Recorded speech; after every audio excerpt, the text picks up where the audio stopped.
Magandang umaga mga kaibigan. DGRH tagapaghatid ng mga nagbabagang balita.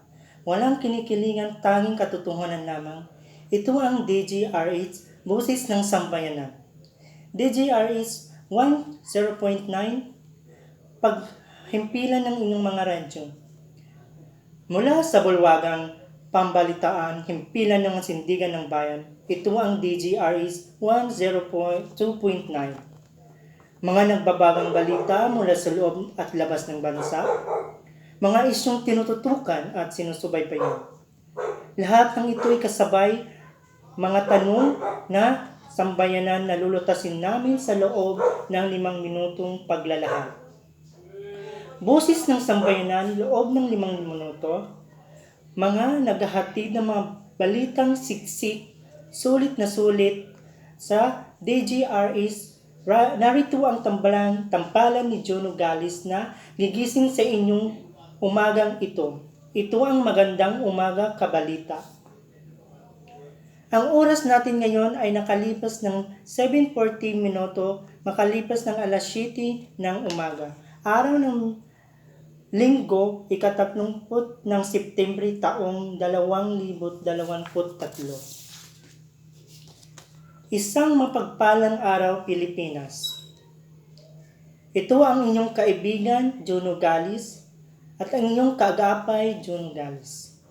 Para naman sa ating balitang sport, si Patrick Pieris nakamit ang unang medalya sa Pilipinas sa Asian Games noong September 25, 2023.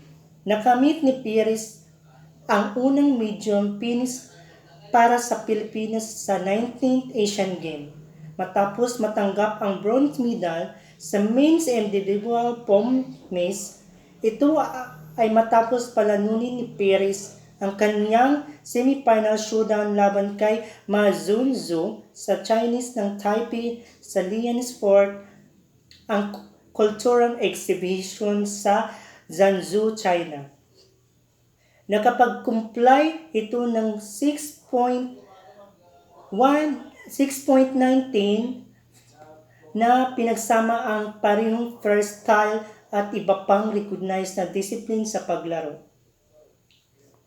Magandang umaga kabalita. Para sa detalye ng mga nagbabagong balita, para naman sa Department of Education of DepEd, paggamit ng AI sa sistema ng edukasyon, dapat munang pag-aralan mabuti ayon kay BP Duterte.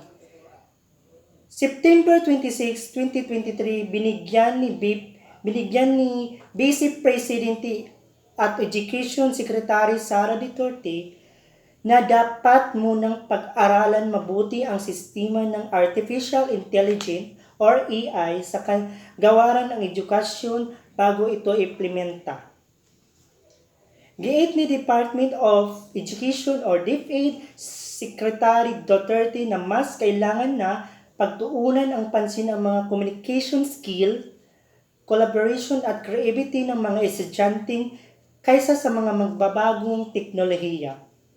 Hinikayat rin ng kalihim ang mga policy markers na eksperto sa magkaroon ng katiyakan sa mga nag-uusbong na teknolohiya at digital education para hindi ito magdulot ng takot sa mga aware sa aspetong ito. Dumayo naman tayo sa para naman sa showbiz balita.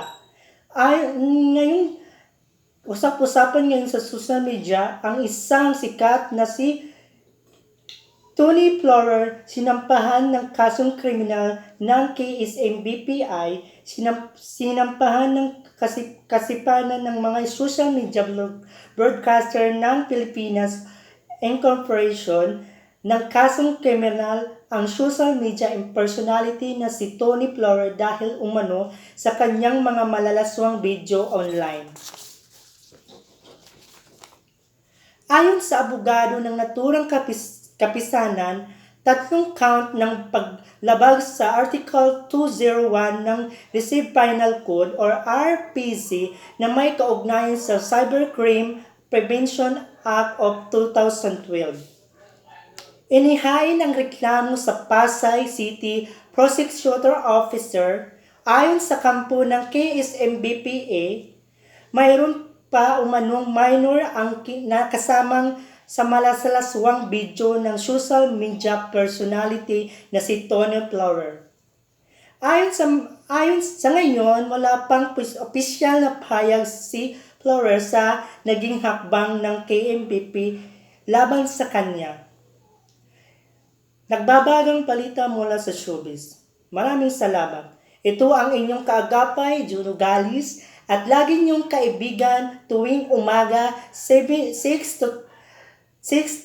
a.m. Juno Galis. Balitang katotohanan, walang kinikilingan, balitang naging tapat at gigising tuwing umaga upang maghatid ng sariwang balita.